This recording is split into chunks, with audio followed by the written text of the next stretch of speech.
productivity and drives up voluntary turnover. One poll found that nearly 50% of the respondents reported having changed jobs to escape the stress. As we will see in Chapter 2, on the toll of unhealthy workplace practices, the costs to just the U.S. healthcare system approach $200 billion a year, and may be more. Unfortunately, the problems from what IESE Business School professor Nuria Chinchilla once aptly called social pollution seem to be getting worse, not better. Possibly the saddest part of the tale, even as organizations of all kinds regularly permit, if not encourage, management practices that literally sicken and kill their employees, these same employers also suffer because toxic management practices and unhealthy workplaces do not improve organizational profitability or performance. On the contrary, unhealthy workplaces diminish employee engagement, increase turnover, and reduce job performance, even as they drive up health insurance and healthcare costs. All too many workplaces have management practices that serve neither the interests of employees nor their employers, truly a lose-lose situation. People's needless harm and suffering occur even as companies tout their environmental bona fides. Ironically, companies have developed elaborate measures to track their progress on environmental sustainability, with little thought given to the company's effects on human sustainability.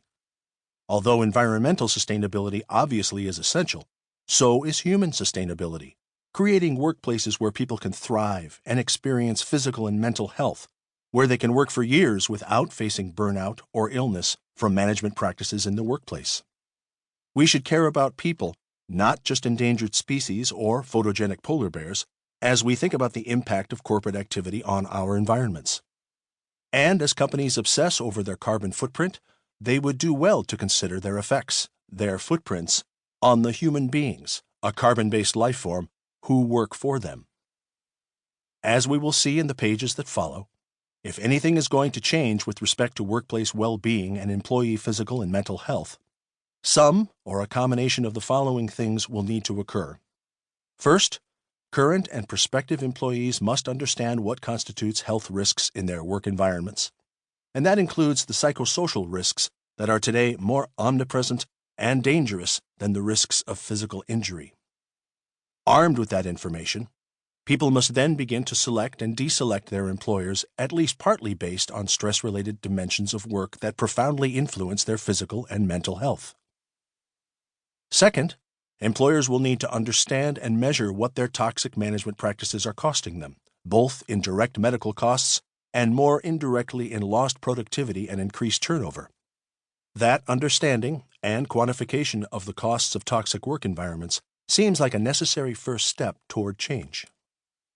Third, governments at all levels will need to first acknowledge and measure, and then do something about the externalities created as employers offload people who were physically and psychologically damaged at work onto various parts of the public health and welfare system. The public costs of privately created workplace stress and unhealthy workplaces have already prompted policy attention and action in the United Kingdom and in many Scandinavian countries, in part because with government-funded health care, it is in the economic interests of public agencies to reduce unnecessary healthcare costs, including preventable costs from workplace stress. And fourth, societies will need social movements, or maybe several social movements, that make human sustainability and people's work environments as important as environmental sustainability and the physical environment have become. Decades ago, companies regularly dumped pollutants into the air, water, and ground. Then, people decided that preserving the physical environment and having businesses pay for the external harm they were causing were worthy social goals. Because of the environmental movement, publicity, and political pressure, governments all over the world passed laws and nations developed norms that curtailed many actions that polluted the physical environment.